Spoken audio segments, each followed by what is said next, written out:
오늘 본문을 보면 예수님이 죽으시고 무덤 속에 아직 계실 때에 종교 지도자들이 참으로 안타깝고 어리석은 모습을 다시 한번 보여주고 있는 안타까운 내용이 증거되고 있습니다. 자신들의 기득권을 잃지 않기 위해서 예수님을 십자가에 그들은 죽게 했습니다. 그런데 그들이 끝까지 마음을 놓지 못하고 빌라도를 다시 찾아갑니다. 그리고 이렇게 말을 합니다. 63절 이하에 저 속이던 자가, 예수님을 말하는 거죠. 저 속이던 자가 살아있을 때 말했다. 내가 사흘 후에 다시 살아나리라 한 것을 우리는 기억합니다. 그러므로 명령을 내려서 무덤을 사흘까지 굳게 지키게 하소서.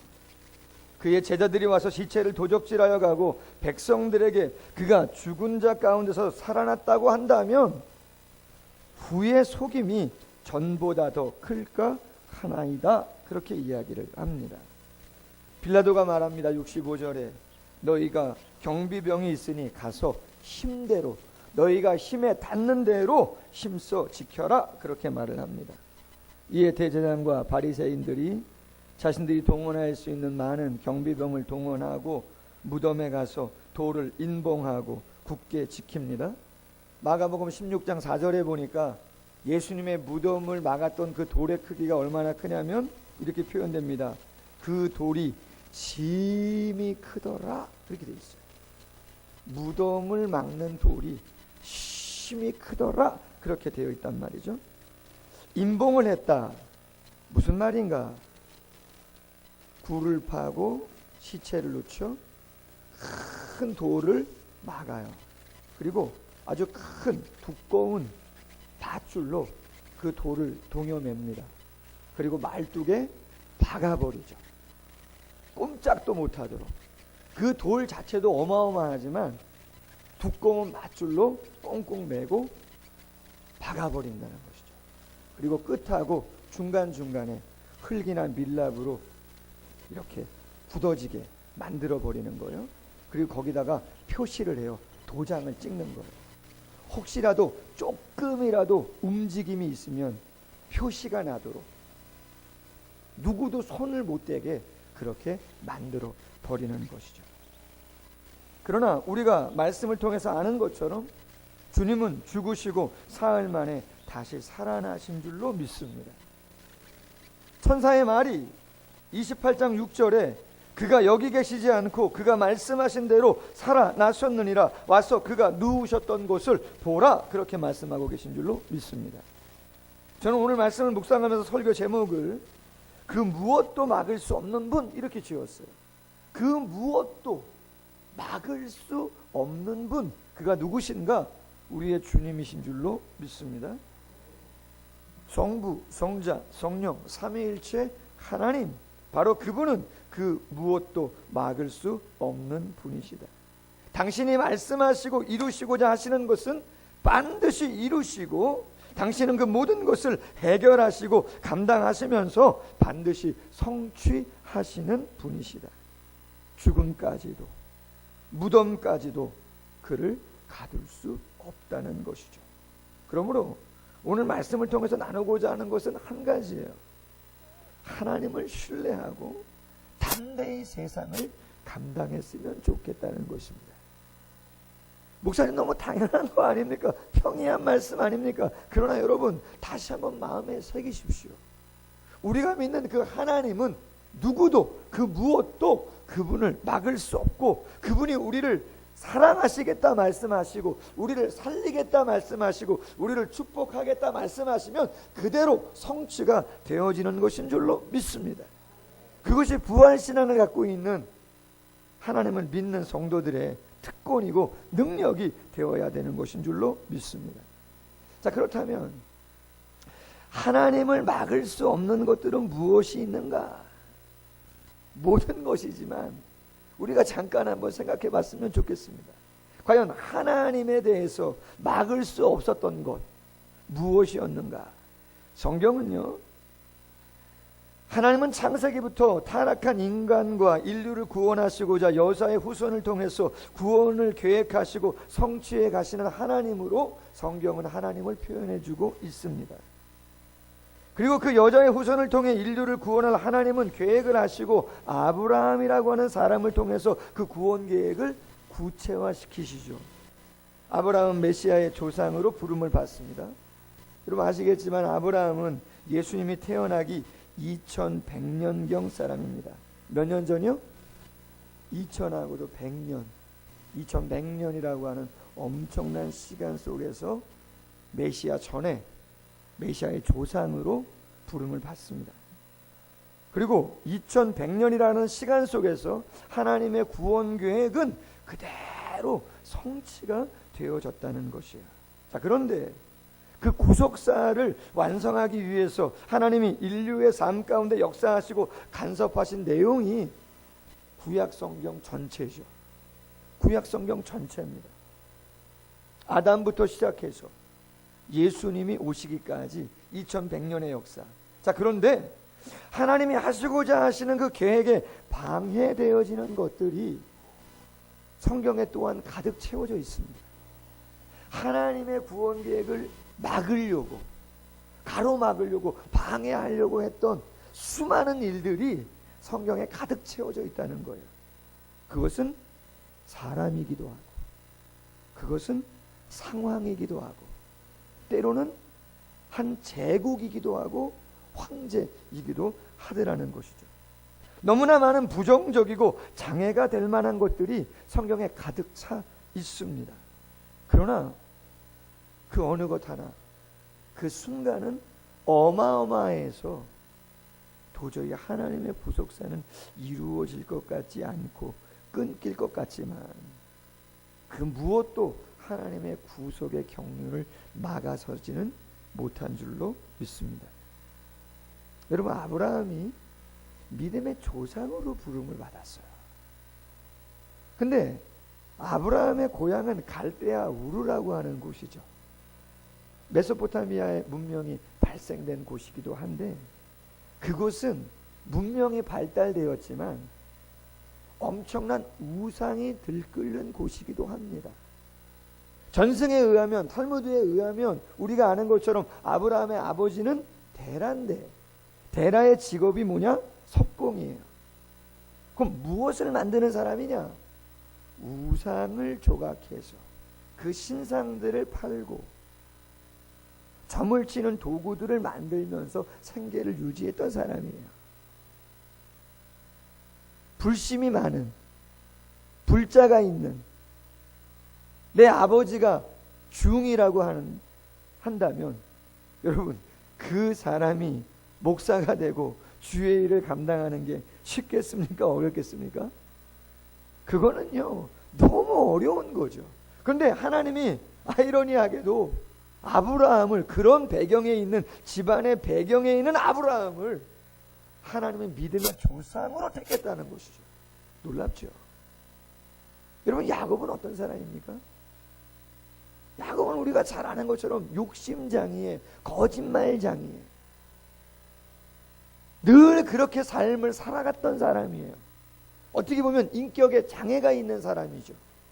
요셉은 시기와 모함으로 노예 생활도 했고 감옥 생활도 했던, 잊혀졌던, 가정의 상처로 그 삶이 찢어졌던, 너무나 마음이 아팠던 사람이 요셉입니다. 뿐만 아니라 모세, 영아 살해가 자행되어지던 시대의 사람이에요. 애굽의 바로왕이 히브리인의 남자아이가 태어나면 어떻게 한다고요? 나일강에다 다 던져버려라. 요즘 같은 때 만약에 그런 일이 있었다면요, 이 세상 분위기가 어떻겠어요? 생각해 보십시오. 지난주에 출산이 있었어요. 우리 교회 성도님, 얼마나 기쁨이고 감사해요. 또 임신 소식도 제가 들었어요. 다 축복이죠. 근데 만약 모세 시대에 만약에 그러한 일들이 있었다면요, 눈물이에요. 통곡이에요. 히브리 민족은 끝이에요. 그런데도 불구하고 하나님께서 물에서 건진 아이, 갈대 상자에 아이를 담고 나일강에 띄웠음에도, 그런 어마어마한 애굽의 박해가 있음에도 하나님은 그 갈대 상자를, 떠내려가는 갈대 상자를 모세 어머니의 손이, 미리안의 눈이 닿지 않는 그 나일강에 하나님은 늘 동행하셔서 공주가 목욕하는 것까지, 할렐루야. 바로가 놓고 싶지 않습니다. 이스라엘 백성들 종살이 계속 하게 하려고. 얼마나 마음이 강팍한지. 하나님이 구속을 이루기 위해서 애굽이 아니라 어디로 가야 되는 겁니까? 이스라엘 백성들이 가나안 땅에 가야 되는데 애굽이라고 하는 그 제국의 황제인 바로가 놓질 않아요. 피, 개구리, 이파리, 악질, 독종, 메뚜기, 우박, 흑암, 장자의 죽음, 이 엄청난 그러한 재앙을 내리니까 그제서야. 그럼에도 포기를 합니까? 안 합니까? 안 합니다. 특별병과 600승을 가지고, 전차를 가지고 막 쫓아가잖아요. 앞에는 홍해잖아요. 구속이 끝나는 줄 알았는데 구속이 끝나질 않죠. 만나와 메추라기, 수많은 전쟁에서 여호와 시대는 아모리 사람과 전쟁을 하는데 태양이 머물러야 됩니다. 달이 머물러야 됩니다. 승리하기 위해서 하나님께서 시간을 더 주셔야 되는데 시간을 어떻게 흐름을 막습니까? 여호수아가 기도하잖아요. 할렐루야. 태양아 달아 머물러라. 그뿐 아니잖아요. 사사시대엔 루시라고 하는 여인, 시아버님이 돌아가시고 남편도 죽고 시동생도 죽고 버림받았다 생각했지만 호르몬이 모시고 자신의 나라도 아닌 모압에서 이스라엘까지 올라와 처절한 삶을 살아가는 것 같았지만 하나님께서 구속사를 룻을 통해서 이루셔서 다윗의 증조모가 되게 하신 줄로 믿습니다. 여러분, 누가 하나님이 하시고자 하시는 일을 막을 수가 있다는 겁니까? 도대체 무엇 때문에 하나님의 교회가 하나님의 마음을 품고 있는 여러분들이 하고자 하는 그것을 누가 방해하고 누가 태클을 걸고 완전히 안 되는 것처럼 그렇게 막을 수가 있다는 것입니까? 할렐루야. 여러분들 자신감을 가지십시오. 업 되셔도 됩니다. 아멘. 업 되셔도 됩니다. 여러분 스스로를 칭찬하시고 격려하십시오. 선포하십시오. 할렐루야. 히브리서 기자는 이렇게 말합니다. 히브리서 11장 33절. 그들은 믿음으로 나라를 이기기도 하며 의를 행하기도 하며 약속을 받기도 하며 칼날을 피하기도 하며 전쟁에 용감하게 되어 이방 사람들의 진을 물리치기도 하며 조롱과 채찍뿐 아니라 결박과 옥에 갇히는 시련도 받으며 돌로 치는 것과 톱으로 켜는 것과 시험과 칼과 유리하여 궁핍과 환난과 학대를 받았으니 이런 사람은 세상이 감당하지 못하니라. 그들이 광야와 산과 동굴과 토굴에 유리하였더라. 할렐루야. 나라가 핍박했다는 거예요. 궁핍했다는 거예요.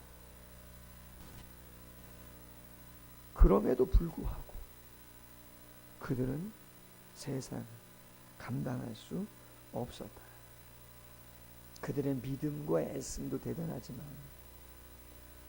그 무엇도 하나님의 구원 경륜을 막을 수 없기에 하나님의 세밀한 섭리와 능력이 그 모든 것을 가능하게 한 줄로 믿습니다. 로마서 8장 38절 이하 바울이 고백합니다. 내가 확신하노니 사망이나 생명이나 천사들이나 권세자들이나 현재일이나 장래일이나 능력이나 높음이나 깊음이나 다른 어떤 피조물이라도 우리를 우리 주 예수 그리스도 안에 있는 하나님의 사랑에서 끊을 수 없으리라. 아멘. 하나님의 사랑에서 끊을 수 없으리라. 약해지지 마십시오. 잠언서 19장 21절 사람의 마음에는 많은 계획이 있어도 오직 여호와의 뜻이 완전히 서리라. 할렐루야. 우리의 계획이 많고 우리를 대적하는 사람들의 그런 많은 악한 생각들이 많다 할지라도 여러분 성경이 이야기해요. 사람의 마음에는 많은 계획이 있어도 오직 여호와의 뜻이 완전히 서리라. 깊도다 하나님의 지혜와 지식의 풍성하며 그의 판단은 헤아리지 못하며 그의 길은 찾지 못하리로다. 로마서 11장에서 바울이 이야기합니다. 여러분 본문으로 다시 돌아와서 대제사장과 바리새인들이 빌라도의 허락하에 무덤을 굳게 지키기로 했던 애씀의 모습이 있습니다. 그러나 그 애씀은 도리어 하나님의 역사를 더욱 빛나고 드러내는 도구에 지나지 않은 줄로 믿습니다. 마태복음 28장 11절 이하에 경비병 중 몇 명이 성에 들어가 예수님의 부활을 알렸습니다. 대제사장이 어떻게 합니까? 돈으로 매수합니다. 제자들이 밤에 와서 예수의 시신을 도적질 해갔다고 소문을 내라고 거짓을 퍼뜨리는 거죠. 그들이 그러한 거짓과 왜곡 아무리 이야기한다 할지라도 부활을 더욱더 드러내는 것이 될 수밖에 없어요. 여러분 왜냐? 가만히 있으면 그냥 끝날 일이에요. 시체가 없어졌다고 이야기를 하면서 그것이 밤에 제자들이 와가지고 시체를 가져갔다고 이야기하는 것은 말이 되지 않는다는 얘기예요. 왜요? 누가 지키고 있었어요? 경비병들이 지키고 있었잖아요. 제자 서너 명이 와가지고는 되지도 않아요. 왜? 그 돌이 얼마나 했다고요? 힘이 컸다고 그랬잖아요. 그냥 돌만 하나 갖다 놓은 거예요? 인봉했다 그랬잖아요. 두꺼운 밧줄로 꽁꽁 대여매가지고 못에 땅에다 박아놨단 말이에요. 기둥으로 박아놨단 말이에요. 그리고 흙과 밀랍으로 인봉을 해가지고 칠을 해가지고 도장을 찍어놨단 말이에요. 조금이라도 금이 가거나 뭔가 사람의 흔적이 있으면 그것은 사람이 손을 댔다라고 하는 것이 만천하에 드러나기 때문에 그것을 알리지 않았으면 좋았을 것을. 제자들이 예수님의 시체를 가져갔다고 얘기하는 바람에 그들의 애씀은 물거품이 되어버리고 그것은 예수님이 부활하신 거다라고 하는 것을 드러내는 그러한 일이 되어버렸다라고 하는 것이죠. 여러분 생각하십시오. 우리의 삶에 좋은 일도 있을 수 있고 그렇지 않은 일이 있을 수도 있습니다. 우린 생각합니다. 당연하죠. 좋은 일은 좋은 일이지. 나쁜 일은 나쁜 일이야. 그러나 여러분 말씀을 보면 꼭 그렇지만은 않은 줄로 믿습니다. 바로의 강팍함은 이스라엘을 힘들게 하는 것이었지만 하나님의 놀라운 능력을 경험하게 하는 도구가 된 줄로 믿습니다. 요셉의 상처, 야곱의 인격적인 결함, 아브라함의 집안의 안타까운 모습들, 그 모든 것들은 하나님의 구속사에 걸림돌이 되는 것 같지만 여러분 따라해 보세요. 인생은 해석이다. 어떤 해석? 따라해 보세요. 재해석. 내 어릴 날의 아픔과 상처, 혹시라도 가난, 배우지 못한 내 몸의 약함, 만나지 않아야 될 사람들에 대한 만남, 그 모든 것은 장애물이 될 수 없는 줄로 믿습니다. 시편 119편 165절에 보니까 주의 법을 사랑하는 자에게는 큰 평안이 있으니 그들에게는 장애물이 없으리라. 아멘. 주의 법을 사랑하는 자들에게는 큰 평안이 있으니 그들에게는 장애물이 없겠다는 거죠. 장애물이 진짜 없는 거예요? 아니요. 장애물을 뛰어넘는 것인 줄로 믿습니다. 한 가지 이야기하고 말씀을 맺겠습니다.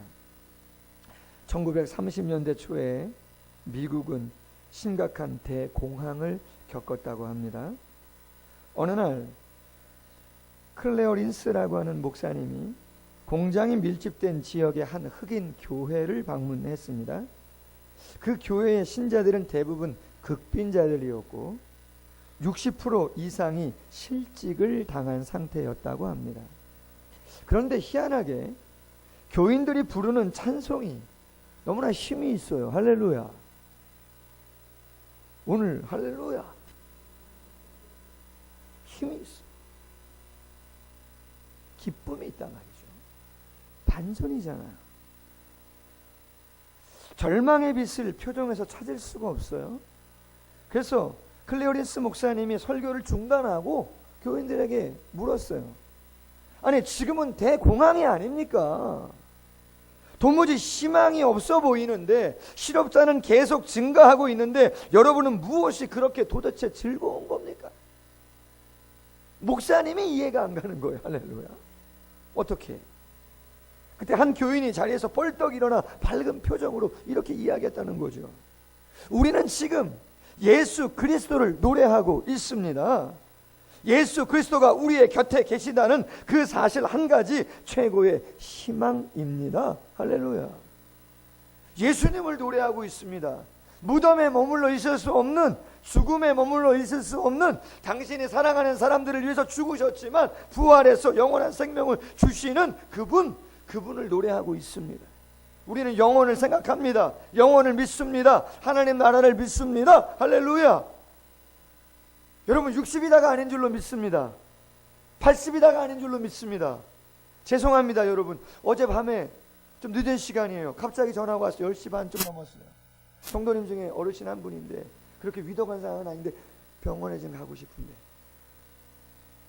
코를 불러달래요. 코를 불러드리는데 안 돼요. 제가 직접 갔는데 막 말려가지고 지체하면 안 될 것 같아서 제가 직접 갔어요. 응급실 갔어요. 진료 다 하고. 여러분, 삶이라고 하는 거, 인생이라고 하는 거, 우리가 우리 마음대로 살아가는 것 같지만 그렇지 않은 줄로 믿습니다. 아닙니다 여러분. 누가 인생을 성공적으로 온전하게 삶을 감당하느냐? 부활의 주님을 믿고 선포하고 아무도 하나님을 막을 수 없음을 선포하고 그 하나님이 나를 사랑함으로 내 인생 그것이 행복한 일이든 그것이 슬픈 일이든 하나님이 다 합력하여서 선을 이루게 하실 것이다. 아멘. 선포하시고 당당하게 살아가십시오. 아멘. 왜 기죽으시는 거예요? 기죽지 마십시오. 아멘. 작아질 이유가 없습니다. 어제 선배 목사님하고 통화를 잠깐 했습니다. 전화가 와서 뭐 이런저런 얘기를 했습니다. 예전에 왔던 김용환 목사님이라고 시골 교회 모교회 스승이신데 은사신데 저희 교회를 후원하세요. 한 3년 정도 되셨는데 근데 종교인 과세 문제로 인해 가지고 예전에 저희 통장이 제 개인 이름으로 되어 있었잖아요. 작년에 이제 저희 교회 이름으로 모든 것을 바꿨는데 이제 예전의 통장으로 입금을 계속 하시다 보니까 제가 1월 달인가요?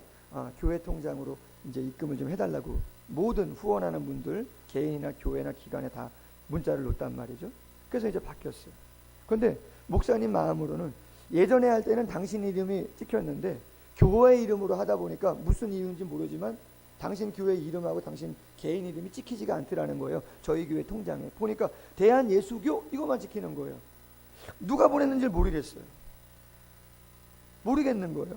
그래서 제가 지난달 저희 재정 장부에다가 대한예수교 개척 후원금으로 해놓고 대한예수교 누구인지는 잘 모르겠다 그렇게 써놨어요. 장부에다가. 그리고 요번에도 봤더니 또 입금이 됐는데 대한예수교 이렇게 입금이 된 거예요. 교회 통장에. 그래서 날짜를 막 확인해 보니까 김여한 목사님 같은데 확신은 없었죠. 그리고 그냥 써놨어요. 근데 선배 목사님이 시골교회 선배 목사님이에요. 박주환 목사님이라 전화가 왔어요. 당신한테 김여한 목사님이 전화했다는 거죠. 이러이러 해가지고 강림교회 김여한 목사님 이름으로 못 보내고 그냥 대한예수교 이렇게 보냈다는 거죠. 당신 교회, 저희 교회, 또 동탄에 있는 선배 목사님 교회를 그렇게 보냈다는 거예요. 근데 그냥 개개인이 전화하기 좀 무안해서 혹시라도 끊긴 건 아니니까. 할렐루야. 여러분, 제가 그 얘기를 하면서 그 선배 목사님 교회는 그 김여원 목사님 선교비가 딱 한 분이라는 거예요. 그 10만 원만 선교비로 나온다는 거예요. 다른 분 아무도 없대요. 여러분, 저희 교회는 지금 5년, 6년 차예요. 그럼에도 불구하고 이래저래 한 달에 100만 원 이상씩 선교헌금 들어옵니다. 제가 생각해 봤습니다, 어제. 내가 그 형님보다 착한가? 내가 더 열심히 하는 건가? 내가 뭐 설교를 그렇게 잘하는 건가?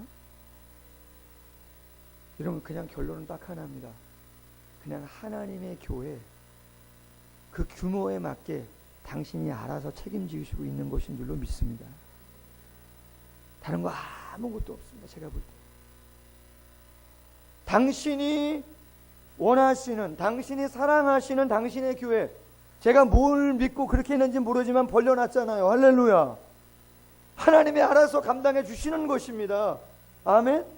하나님이 알아서 역사하시는 것입니다. 누구도 하나님이 하시고자 하시는 하나님의 믿음의 사람들의 앞길을 막을 수 없습니다. 담대하십시오. 자신감을 가지십시오. 그리고 애쓰십시오. 하나님이 역사해 주시는 줄로 믿습니다. 기도하겠습니다. 여러분, 오늘